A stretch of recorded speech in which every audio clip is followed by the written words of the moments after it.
the Grand Master of Demonic Cultivation. Extra Chapter, Lotus Seed Pod. Lotus Pier, Yun. Outside the dueling hall, the cicadas sang to the summer. Inside, quite a distasteful array of human bodies covered the ground.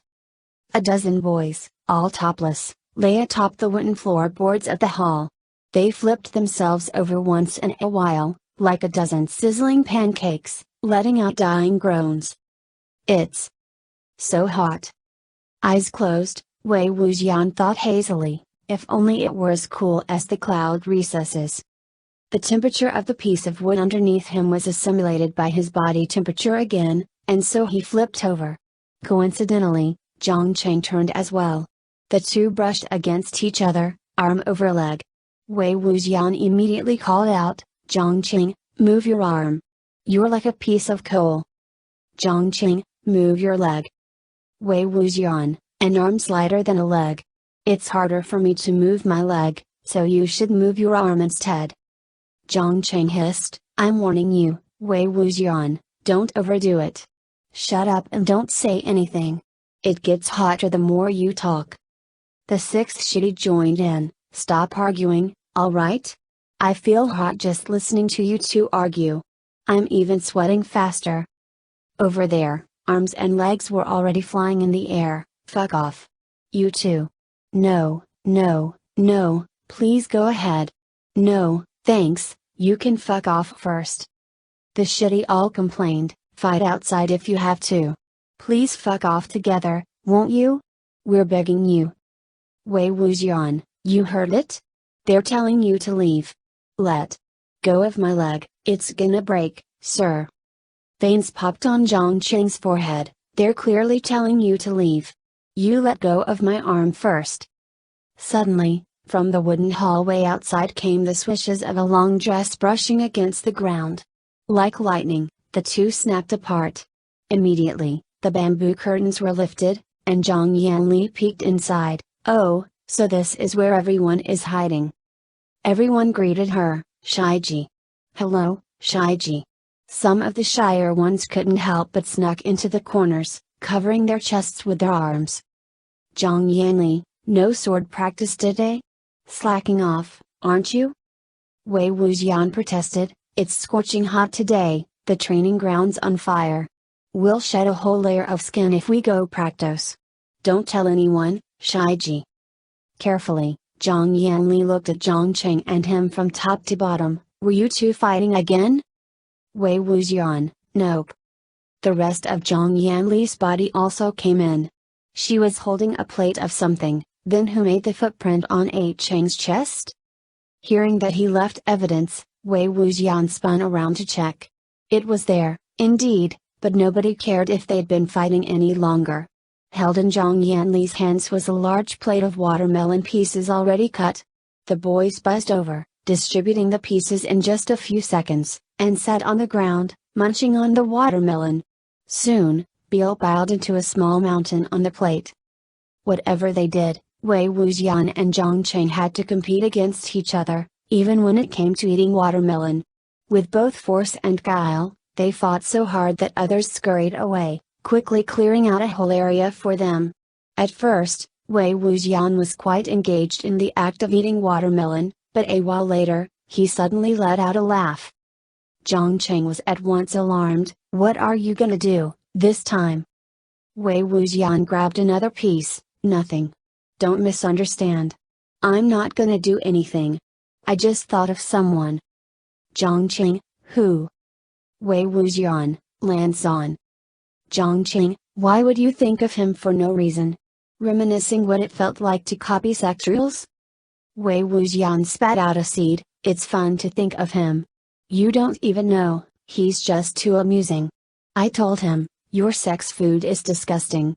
I'd rather eat stir-fried watermelon peel than eat your food. If you have time, come have fun with us at Lotus Pier." Before he even finished, Zhang Cheng slapped his watermelon off. "Are you mad? Inviting him to Lotus Pier, are you trying to torture yourself?" "Wei Wuxian, why are you so upset? My watermelon almost flew away. I was just being polite. Of course he wouldn't come. Have you ever heard of him go anywhere by himself to have fun? Zhang Cheng had on a stern expression. Let's make this clear. I don't want him to come, anyhow. Don't invite him. Wei Wuxian, I never knew you hated him so much. Zhang Cheng, I've got nothing against Lan Wangji, but if he really came, my mom might have something to say, comparing me against someone else's kid, and you wouldn't have it nice either. Wei Wuxian, don't worry. There's nothing to be scared of even if he comes. If he does come, you can tell Uncle Zhang to have him sleep with me. I'll definitely drive him mad in less than a month. Zhang Cheng snorted, you want to sleep with him for an entire month? I say you'd be stabbed to death within a week. Wei Wuxian wasn't concerned, am I scared of him? If we really start fighting, he might not even win against me. The others immediately cheered him. Zhang Cheng mocked his thick skin on the surface, but he knew that Wei Wuxian wasn't boasting with his words. Zhang Yanli sat down between the two. Who are you talking about? A friend you made in Gusu? Wei Wuxian responded happily, yeah. Zhang Cheng, what a shameless friend you are. Go ask Lan Wangji and see if he wants you as one. Wei Wuxian, fuck off. If he doesn't want me, I'll bother him to the point that he does. He turned to Zhang Yanli, Shiji, do you know Lan Wangji? Zhang Yanli, I do. He's that second young master Lan whom everyone describes as handsome and talented, isn't he? Is he really that handsome? Wei Wuxian, he is. Zhang Yanli, compared to you? Wei Wuxian thought about it for a moment, maybe just a bit more handsome than me. He formed quite a tiny length of space between two fingers. Taking the plate away, Zhang Yanli smiled, he must be truly very handsome, then. It's a good thing you made a new friend. In the future, you two can visit each other in your free time. Hearing this, Zhang Cheng spat out his watermelon. Wei Wuxian waved his hands, forget it, forget it. All that's at his place is bad food and a whole lot of rules. I'm not going again. Zhang Yanli, then you can take him here. This is a good opportunity. Why not invite your friend to come stay at Lotus Pier for some time? Zhang Cheng, don't listen to his nonsense, sis. He's super annoying at Gusu. Lan Wangji would never want to come home with him. Wei Wuxian, what do you mean? He would. Zhang Cheng, wake up. Lan Wangji told you to get lost, didn't you hear? You still remember that? Wei Wuxian, what do you know? Even though he told me to get lost on the surface, I know for sure that he secretly wants to come play with me in Yun. In fact, he would love to. Zhang Cheng, I think of the same question every single day, just where do you find so much confidence? Wei Wuxian, stop thinking about it. If I thought about a question for so many years and couldn't find an answer, I would have given up long ago. Zhang Cheng shook his head. Just as he was about to throw his watermelon onto the ground, he suddenly heard a violent string of footsteps approaching. The stern voice of a woman drifted over from afar, I was wondering where everyone went. As expected. The expressions on the boys' faces changed at once. They dashed at the curtains just in time to see Madame Yu turn around at the other end of the hall, her purple robe flapping with rigor. On her face was a chilling demeanor. As she saw the boys' unsightly nudity, Madame Yu's expression twisted, her eyebrows raised high in the air. The boys all thought, oh no. With terror, they spun around and ran. Seeing this, Madame Yu finally realized, enraged, Zhang Cheng. Go get some clothes on. You look no different than a barbarian. What would people think of me if they saw you? Zhang Cheng's top is tied at his waist. Hearing his mother's chastise, he hastily put it over his head. Madame Yu scolded again, and you boys. Can't you see that Haley's here? Who taught you brats to dress like this in front of a girl? Of course, it was needless to think who led the group. Thus, Madame Yu's next sentence, as usual, was Wei Ying. Do you want to die? Wei Wuxian yelled, sorry. I didn't know Shiji would come. I'll go look for my clothes right now. Madame Yu was even angrier, how dare you run? Come back right now and kneel. As she spoke, she let loose her whip with a flip of her wrist. Wei Wuxian felt a searing pain slash across his back. He loudly exclaimed, "Ow!" and almost tripped on the ground. Yet, all of a sudden, someone's quiet voice drifted by Madame Yu's ear, "Mom, do you want to eat some watermelon?" Madame Yu was startled by Zhang Yanli, who seemingly appeared out of nowhere. With the delay, all of the boys had vanished into thin air. She was so infuriated that she turned to Zhang Yanli and pinched her cheek. "Eat, eat, eat, all you do is eat." Zhang Yanli almost cried from her mother's pinching, mumbling, "Mom, Asian and the others were hiding here to relieve the heat and I came here on my own. Don't blame them. Do you want some watermelon? I don't know who gave them to us, but it's really sweet. Eating watermelon in the summer is great for cooling down and quenching thirst. I'll cut them for you." The more Madame Yu thought about it, the angrier she became, and with the summer heat on top of all that, she really began to crave watermelon. With all that, she grew even angrier. On the other hand, the group finally broke out of Lotus Pier and rushed through the docks, hopping onto a boat with nobody chasing after them. Even after a while, Wei Wuxian finally relaxed. Exerting force, he rowed the boat a couple of times. He could still feel some pain in his back, so he tossed the paddles to someone else, sat down, and felt the stinging piece of flesh. How unfair. Nobody else was wearing anything, but why was I the only one who got scolded and beaten up? Zhongqing, because you hurt the eye the most with no clothes on, for sure. Wei Wuxian gave him a look. Suddenly, he took a leap and dove into the water. As though signaled, the others all entered the water as well. In mere seconds, Zhongqing was the only one left on the boat. Zhongqing noticed that something was off. "What the hell are you doing?" Wei Wuxian glided to the side of the boat and struck hard. The boat flopped right over, bobbing heavily in the water with its belly facing up. Wei Wuxian laughed, jumping onto the boat and crisscrossing his legs. "Do your eyes still hurt, Zhongqing? Say something, hey, hey." Even after a few shouts, nothing came except for a string of bubbles. Wei Wuxian wiped his face, confused. Why is he taking so long? Their sixth shitty swam over as well, exclaiming, "Did he drown?" Wei Wuxian, "That's impossible." Just as he was about to go down and help Zhongqing out, he suddenly heard a loud shout come from behind him. With a yelp, he was pushed into the water. Once again, the boat flopped over, dripping with water. After he'd been dunked underwater, Zhongqing had swum around and ended up behind Wei Wuxian. Having both succeeded once with their sneak attacks, the two of them began to circle the boat with vigilance, while the others splashed around underwater, scattered around the lake to watch the drama. Wei Wuxian flaunted across the boat, "What's with the weapon? Put down the paddle, and we can fight with our bare hands." Zhongqing sneered, "You think I'm an idiot? You'll take it the moment I let go of it." Brandishing the paddle, he forced Wei Wuxian to dodge and hide. The shitty all cheered him on.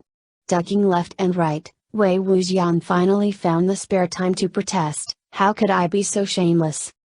Boos came from all around him. "Tashik, I can't believe you have the face to say this." Soon, the crowd sank into a chaotic water fight, from the jab of justice to the plant of poison to the bolt of brutality. Wei Wuxian gave Zhongqing a kick before he finally managed to climb onto the boat. Spitting out a mouthful of the lake water, he waved his hand, let's stop, I call a truce." Everyone wore green water weeds atop their heads, not yet ready to stop. They hurried, "Why are we stopping? Let's continue. Let's continue. Are you begging for mercy just because you're at a disadvantage?" Wei Wuxian, "Who said I was begging for mercy? We can fight later. I'm just too hungry to keep going. Let's get some food first." "The sixth shitty, then should we go back? We can have a few more watermelons before dinner starts." "Zhongqing, if you go back now, you'll get nothing but whips." Yet, Wei Wuxian had an idea. He announced, "We won't go back. We'll go pick lotus seed pods." Zhongqing mocked, "You mean steal, don't you?" Wei Wuxian, It's not like we don't repay the money every single time. The Yunzhang sect often cared for the households of the area, exorcising water ghouls without asking for any compensation. Within over a mile, let alone a few seed pods, the people were willing to even part out an entire lake to plant lotus for them. Every time the sex boys went out and ate someone's watermelon, caught someone's hen, or spiked someone's dog food, Zhang Fengmian would send people to make up for everything. As for why they always insisted on stealing, it wasn't because of arrogance or vulgarity. The boys were simply in love with the fun of being scolded and laughed at and chased around. Tian, in rural China, dogs are often used to guard households against thieves. In order to sneak into someone's house, the boys make sure that the dog is unconscious, but not dead. The group boarded the boat. After paddling for a while, they arrived at a Lotus Lake. It was quite a large body of water, covered in green. The leaves, as small as plates and as big as umbrellas, layered endlessly over one another. The ones on the outside were lower and sparser, forming a flat layer that floated atop the water's surface. The ones on the inside were taller and more cramped, enough to cover up boats along with the people inside. But at first sight of the lotus leaves ruffles, one could tell somebody was hiding within. The little boat from Lotus Pier glided into the verdant world. All around it were plum seed pods, hanging low. One person was paddling the boat, while the others got to work. The ample pods dangled from the slender stems, on which grew small, harmless thorns. With just a bit of force, the stems would snap in half.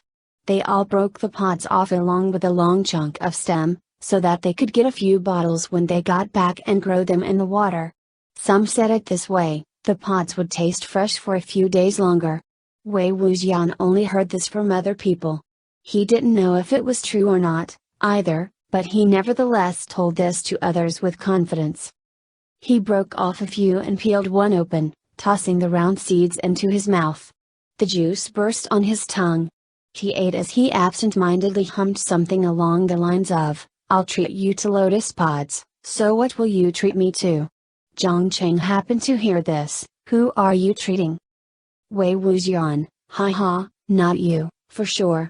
Just as he was about to smash Zhang Cheng in the face with another seed pod, he suddenly made a hush sound. "We're dead. The old man's here today."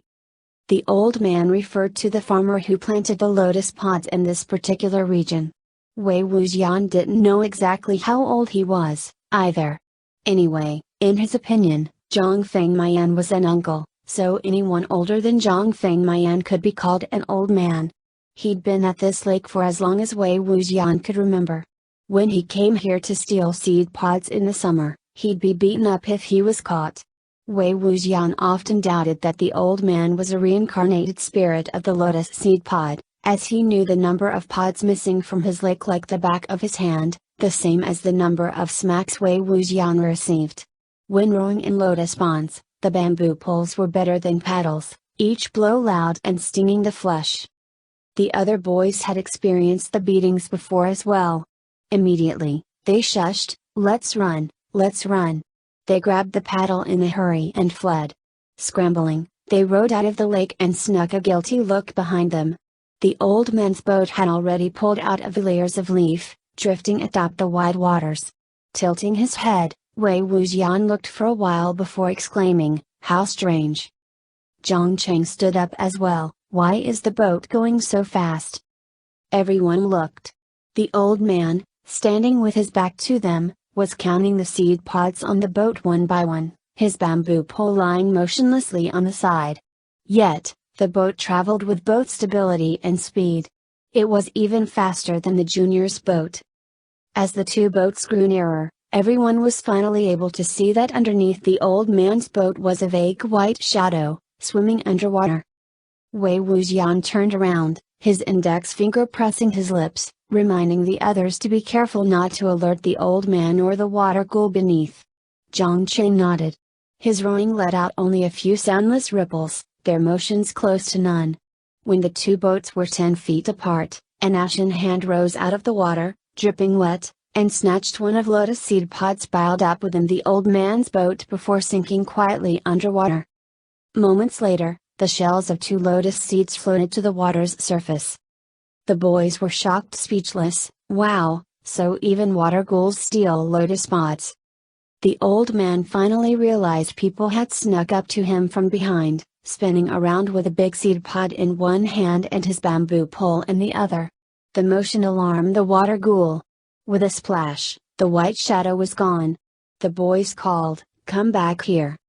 Wei Wuxian crashed into the water and dove underneath.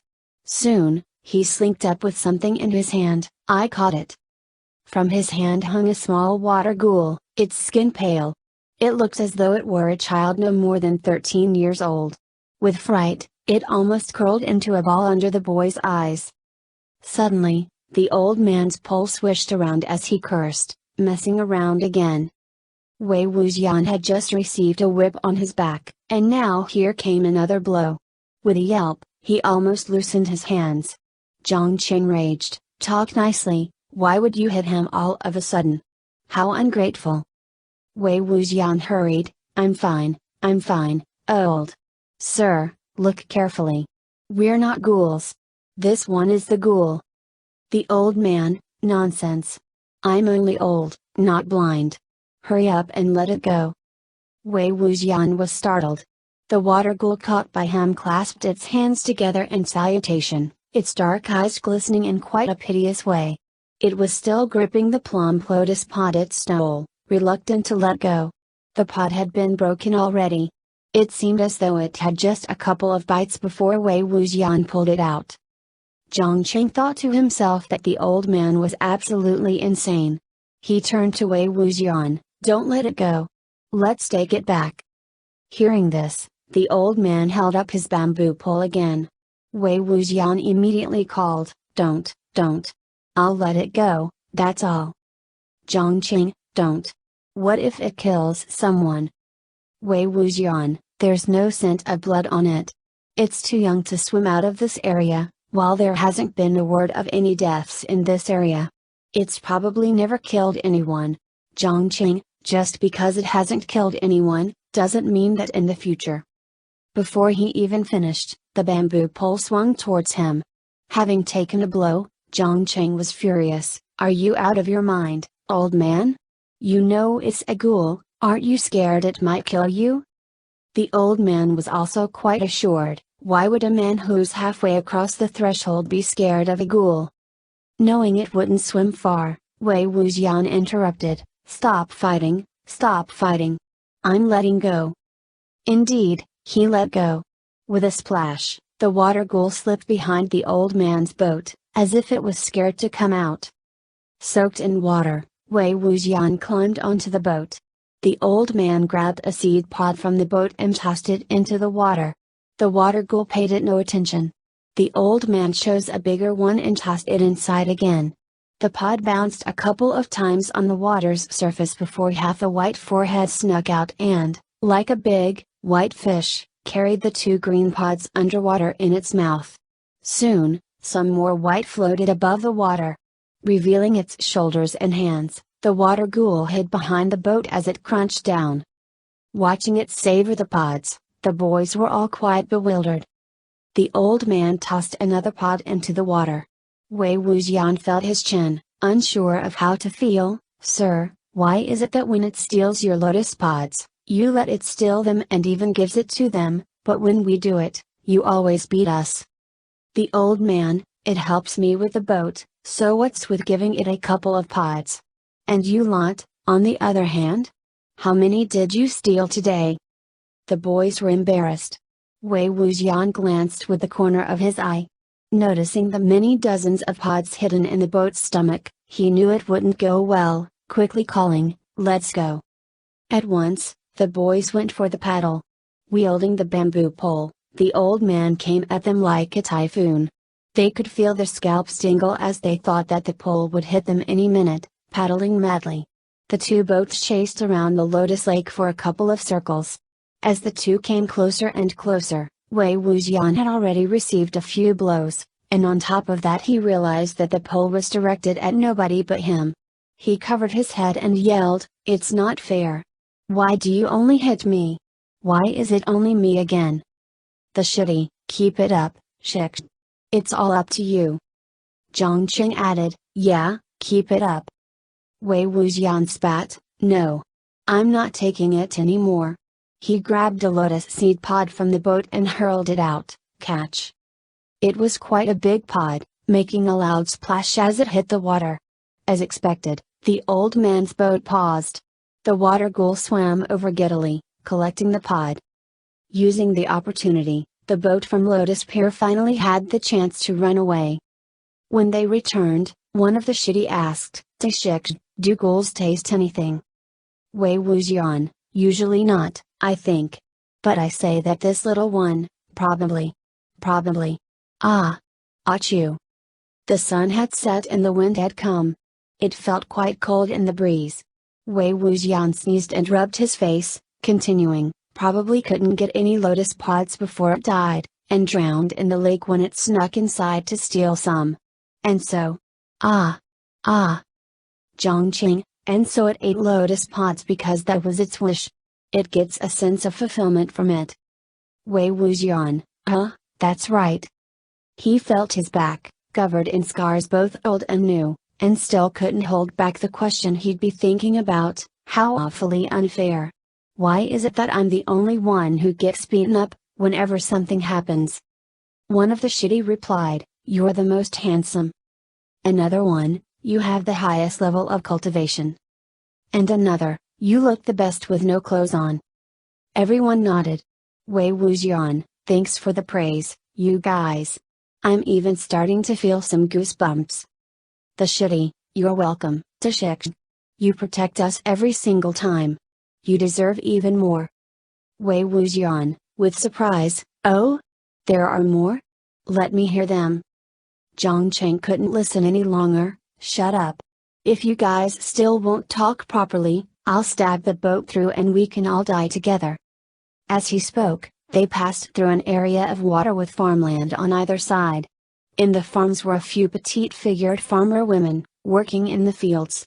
As they saw their boat pass, they ran to the shore and greeted them from afar, hey. The boys responded in the same way, before all nudging at Wei Wuxian, Shik, they're calling you. They're calling you. Wei Wuxian looked carefully. Indeed, the women had encountered them before while he was leading the group. His mood immediately lifted and he stood up to wave, grinning, what's up? The boat drifted alongside the water's currents. The women followed it on the shore, chatting, you boys went to steal lotus seed pods again, didn't you? Tell us how many hits you got. Or did you spike someone's dog food this time? Listening, Zhang Qing almost wanted to kick him off the boat, filled with distaste, your reputation sure loses face for our sect. Wei Wuxian protested, they said you boys. We're in the same boat, alright? Even if I'm losing face, we're all losing face together. As the two argued, another one of the women called out, was it good? Wei Wuxian managed to reply, what? The woman, the watermelon we gave you. Was it good? Wei Wuxian realized, so you were the ones who gave us the watermelon. It was delicious. Why didn't you come in and sit? We could have poured you some tea. The woman smiled, you lot weren't there when we visited, so we left without going in. I'm glad to hear it tasted good. Wei Wuxian, thank you. He fished out a couple of big seed pods from the bottom of the boat, here are some lotus seed pods. Next time you visit, come me and watch me train. Zhang Qing snorted, would anyone want to watch you train? Wei Wuxian threw the seed pods toward the shore. It was a far distance, but they landed lightly in the woman's hands. He grabbed a few more and stuffed them into Zhang Qing's arms, shoving, what are you doing, just standing there? Hurry up. After a few shoves, Zhang Qing could only accept them, hurry up and do what? Wei Wuxian, you ate the watermelon too, so you also have to return the gift, don't you? Here, don't be embarrassed. Start throwing, start throwing. Zhang Qing snorted again, you must be joking. What's there to be embarrassed about? Whatever he said, however, even after all of the shitty began to throw seed pods, he still didn't start to move. Wei Wuxian urged, then throw some. If you throw some this time, next time you can ask them if the seed pods tasted good, and you'll be able to make conversation again." The Shetty were in awe, so that's why. What a lesson! You have so much experience with these things, Shik. You can't tell he does this on a regular basis. Oh, shucks, ha ha ha ha. Zhongqing was just about to throw one when he realized how shameless it was the moment he heard it. He peeled a seed pod and ate it by himself. As the boat floated in the water, the maiden chased it in small steps on the shore, catching the green lotus seed pods that the boys in the boat were tossing toward them, laughing as they ran. Wei Wuxian put his right hand above his brows, taking in the scenery. Amid the laughter, he let out a sigh. The others asked, "What's wrong, Dashik? You're sighing even when girls are chasing after you?" Wei Wuxian swung the paddle onto his shoulder, grinning, "It's nothing. I was just thinking that I invited Lanzan in all sincerity to come visit Young, yet he still dared to decline the offer." The boys all put up their thumbs. "Wow, that's Lan Wangji, for sure." Wei Wuxian stated in high spirits, "Shut up.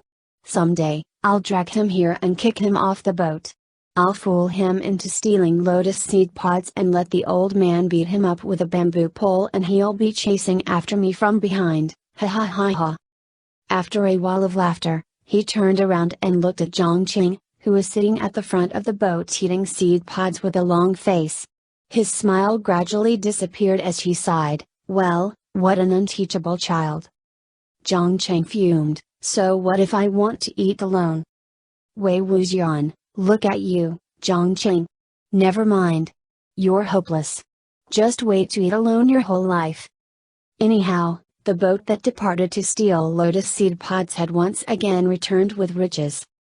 We do not allow anyone to post our translations on any other site. Please do not copy our work and post it anywhere else such as Facebook, Wattpad, AO3, your own blog etc. Doing such is considered copyright infringement. If you are reading this on another site, you are reading a stolen copy. Thank you. The cloud recesses. Outside the mountains was the sizzling June summer. Inside the mountains, however, was a world of coolness and quietude. Before the Lanshai, two white figures stood by the hall. As a breeze swept by, their robes fluttered gently, yet they remained motionless. Lan Zichen and Lan Wangji were standing upside down. Neither of the two said a thing, as though they were already in a state of meditation. The only sounds that could be heard were the murmurs of water and the trills of birds. In contrast, their surroundings seemed even quieter. A while later, Lan Wangji suddenly spoke up, "Brother." Lan Zichen calmly withdrew from his state of meditation, his eyes unwavering, "Yes?" After a moment of silence, Lan Wangji asked, "Have you picked lotus seed pods before?" Lan Zichen looked at him, "No." If a disciple of the Gusu Lance sect wanted to eat lotus seeds, of course they didn't have to pick seed pods by themselves. Lan Wangji tilted his head downward, "Brother, did you know?" Lan Zichen, "Know what?" Lan Wangji, "Lotus seed pods with their stems attached taste better than those without." Lan Zichen, "Oh? Now that would be something I have never heard of. Why do you ask, all of a sudden?" Lan Wangji, "It is nothing. The time is up. The other hand."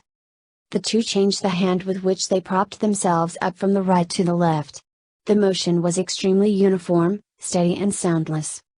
Lan Zichen was about to ask again when his eyes focused on something and he smiled, "Wangji, you have guests." At the edge of the wooden hallway, a white, furry rabbit slowly crept over. It clung to Lan Wangji's left hand, its pink nose sniffing. Lan Zichen, "How did it find its way here?" Lan Wangji spoke to it, "Go back."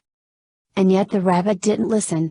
It nipped an end of Lan Wangji's forehead ribbon and pulled with force, as though it wanted to drag Lan Wangji away just like that. Lan Zichen commented calmly, "Perhaps it wants you as company." The rabbit, unable to move him, hopped around the two in a fury. Lan Zichen was quite amused, "Is this the boisterous one?" Lan Wangji, "Too much so." Lan Zichen, there is no harm in being boisterous. It is lovely, after all. If I recall correctly, there should be two of them. The two are often together, are they not? Why has only one of them come? Does the other one prefer quietude as opposed to playing outside? Lan Wangji, it will come. Just as expected, soon later, another snowy white head hovered above the edge of the wooden hall. The other rabbit had also come, in search for its companion. The two snowballs chased each other for a while. In the end, they found a spot, which was beside Lan Wangji's left hand, to cuddle together. The rabbits snuggled against each other, forming quite an adorable scene even when seen upside down. Lan Zichen, what are their names?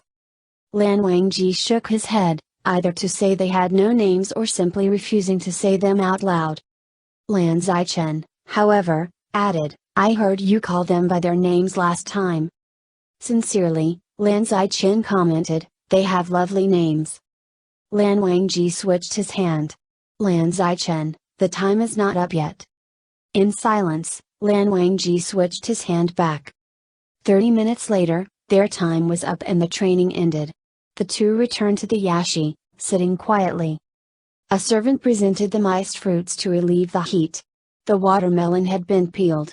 The pulp was cut into neat pieces and spread out in the jade plate, their translucent red appealing to the eyes. The two brothers sat kneeling on the mats.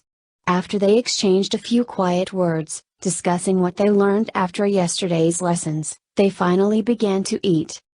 Lan Zichen took a piece of watermelon.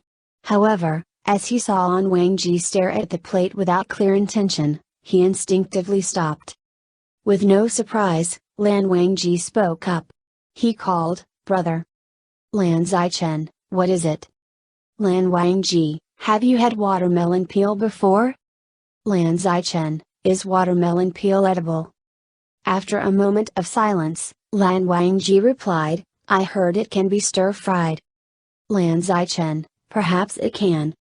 Lan Wangji, I heard it tastes quite good. I have never tried it. Neither have I. Lan Zichen, do you want someone to try to stir-fry some for you? After some thought, Lan Wangji shook his head, his expression solemn. Lan Zichen let out a sigh of relief. For some reason, he felt he didn't need to ask the question, from whom did you hear this? The second day, Lan Wangji went down the mountain alone. It wasn't that he rarely went down the mountain, but instead that he rarely went to the cramped marketplace alone. People came and went everywhere. No matter within the sex or in mountainous hunting grounds, there wouldn't be so many people. Even during the crowded discussion conferences, there were a lot of people only in an organized way, rather than this kind of congested. It seemed as if there'd be no surprise if one stepped on another's foot or bumped into another's carriage. Lan Wangji never liked to have body contact with others. Seeing this situation, he hesitated slightly, yet didn't stop entirely. Instead, he decided to ask someone the way. Even after a while, however, he couldn't find anyone to ask. Only now did Lan Wangji realize that not only did he not want to approach others, others didn't want to approach him either. He was truly too different, too pristine, as compared to the hustle of the marketplace. He was even carrying a sword on his back. The vendors, farmers, and passers-by rarely saw young masters such as him, all of them hurrying to avoid him. They either feared that he was an arrogant heir, scared they'd accidentally offend him, or feared his cold expression. After all, even Lan Zichen had once joked that no life could remain unfrozen within 6 feet of Lan Wangji. Only the women, when passing Lan Wangji, wanted to look at him but didn't dare look too much. Pretending that they were busy, they faced down while peeking up. When he passed, they'd gather up and giggle behind his back. Lan Wangji had been walking for a long time when he finally saw an old woman sweeping the ground before her house. He asked, "Excuse me. Where is the closest Lotus Lake from here?" The woman didn't have excellent eyesight, and on top of that the dust blurred her eyes. She panted, unable to see him clearly, "Go 2 or 3 miles this way. One house has planted over an acre of lotus." Lan Wangji nodded, "Thank you." The old woman, "Young master, the lake doesn't let anyone inside at night. If you want to go, you should hurry up and get there before dusk." Lan Wangji repeated, "Thank you." Just as he was about to leave, he saw the woman hold her thin bamboo pole high up in the air, unable to knock down a branch stuck under the roof. With the point of his finger, his sword energy struck the branch off, and he turned around to leave. 2 or 3 miles wouldn't take long at his speed. Lan Wangji followed the direction that the woman showed him and didn't stop. In half a mile, he'd left the market. Just a bit further, the buildings grew sparser. After more than a mile, all that was beside him had already turned into fields of green and crisscrossed paths. Only once in a while would he encounter a small, crooked cottage, emitting crooked wafts of smoke from its chimney. A few grimy toddlers wearing high braids were squatting in the field, throwing mud at one another as they giggled. It was such an interesting scene that Lan Wangji paused to look, although he was discovered soon later. The toddlers were all young and shy, scrambling away in just a blink of the eye. He finally took a step forward and continued to walk. When he was just a bit over halfway there, Lan Wangji felt something cool on his cheek. It was a strand of rain, sent over by the breeze. He looked at the sky. Sure enough, the gray, rolling clouds seemed as though they'd fall from the sky. He immediately walked faster, yet the rain came faster than him. Suddenly, he saw half a dozen people standing by the field ahead of him. The strands of rain had already turned into droplets. Yet, the people neither held umbrellas nor sought for shelter. They seemed as if they formed a circle around something, without no time to pay attention to anything else. Lan Wangji went over. He saw a farmer lying on the ground, moaning in pain. After listening to just a few words, Lan Wangji understood what had happened.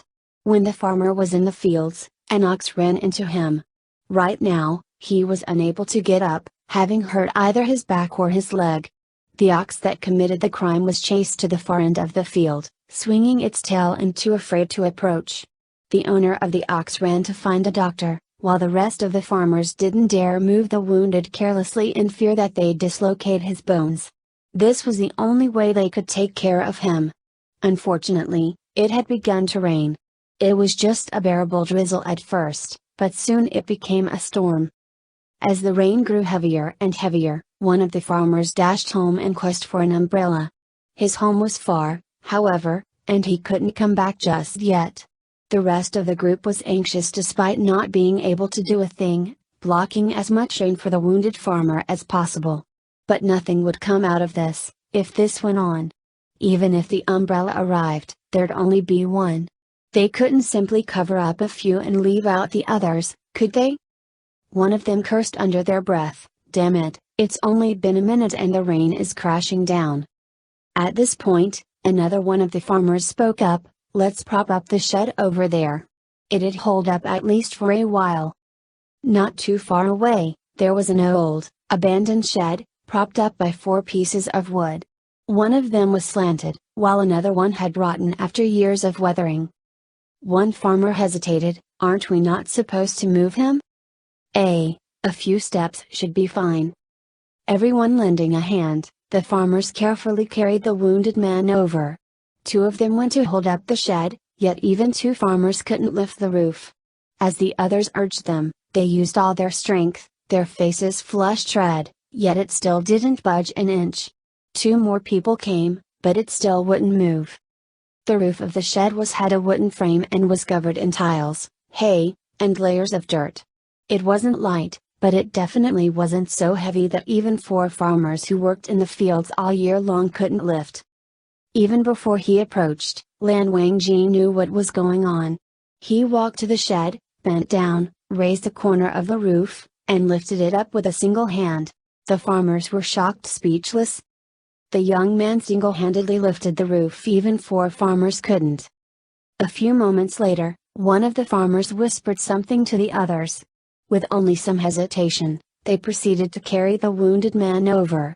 When they went inside the shed, all of them glanced at Lan Wangji.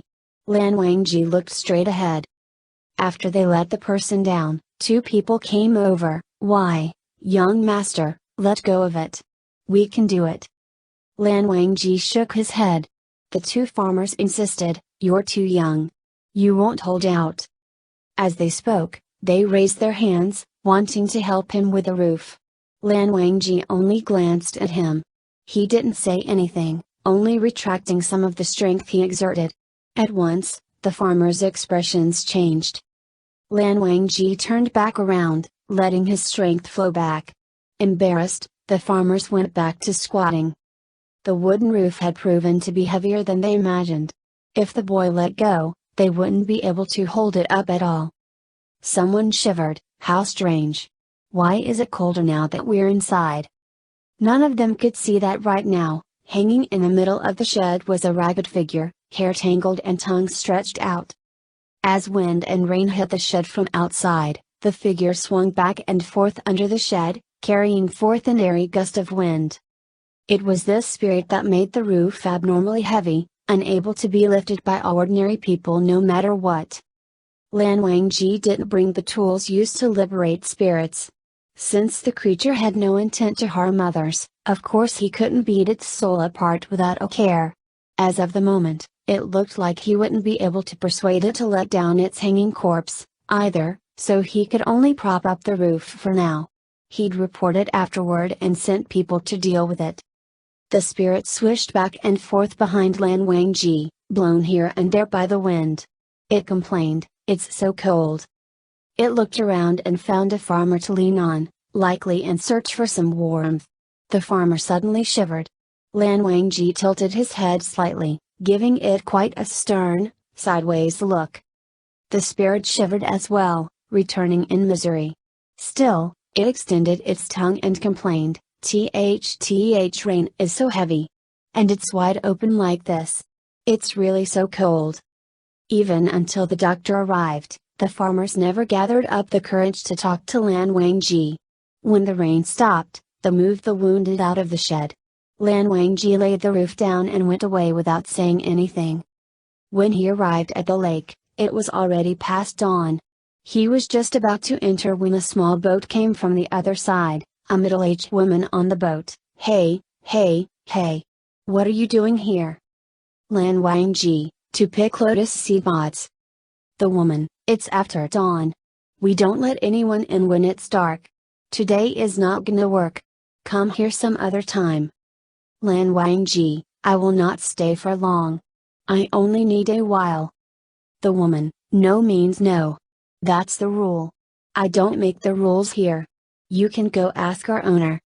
Lan Wangji, "Where's the owner of the lake?" The woman, "He went home long ago, so it's no use asking me. If I let you in, the owner of the lake wouldn't go easy on me, either. Don't make this so difficult for me." At this point, Lan Wangji didn't force her any longer. He nodded, "Apologies for the disturbance." Even though his expression was calm, everything about it gave off a sense of disappointment. Seeing that even though his clothes were white, half was soaked by the rain and his boots were covered in mud as well, the woman softened her tone. "You came too late today. Come earlier tomorrow. Where are you from? The rain was so heavy earlier. You child, you didn't run over here in the rain, did you? Why didn't you take an umbrella? How far is your home from here?" Lan Wangji replied honestly, 10.5 miles. The woman choked as she heard it. "So far? You took a long time getting here, didn't you? If you really want to eat lotus seed, you should go buy some in the streets. There are plenty." Lan Wangji was just about to turn around when he heard this and stopped. "The lotus seed pods sold on the streets do not have stems on them."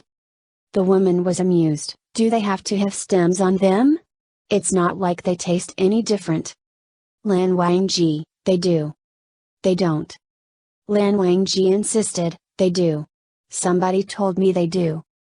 The woman broke into laughter. "Who in the world told you? What a stubborn young master you are. You must have been possessed by something." "Tien, by love." Lan Wangji didn't say anything. Head hanging low, he turned around and began to walk back. The woman called again, "Is your home really that far?" Lan Wangji, "Amen." The woman, what if you don't go home today? settle down somewhere nearby and come tomorrow? Lan Wangji, there is a curfew. I have lessons tomorrow. The woman scratched her head, as though she thought about it with quite some hesitation. In the end, she spoke, fine, I'll let you in. Just a bit, just a little bit, alright? Hurry up if you're gonna pick lotus pods, in case someone sees you and tells on me to the owner. It'd be embarrassing to get scolded at my age. In the cloud recesses, after the rain. The magnolia was especially fresh and delicate. Lan Zichen felt a bout of affection. He spread paper on his desk and painted by the window.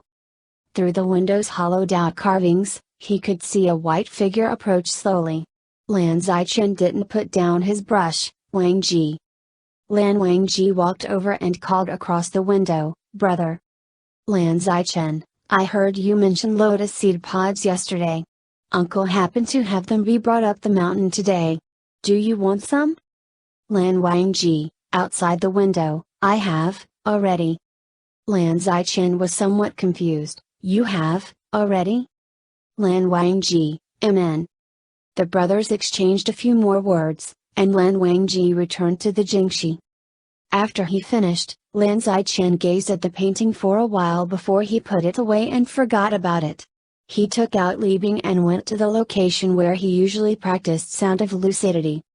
Before the small cottage sprouted bushes of soft, violet gentians, their petals adorned like stars. Lan Zichen entered through the path. He looked up and paused. On the wooden hallway before the cottage's doors was a vase of white jade. Inside the vase were lotus seed pods of varying heights.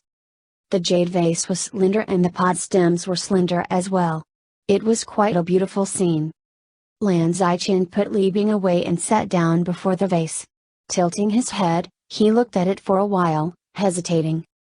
In the end, with much reservation, he chose not to take one secretly and peel it open to determine just what tasted different about lotus seed pods with their stems attached. If Wangji looked so happy, they must be quite a delicacy indeed. In Chapter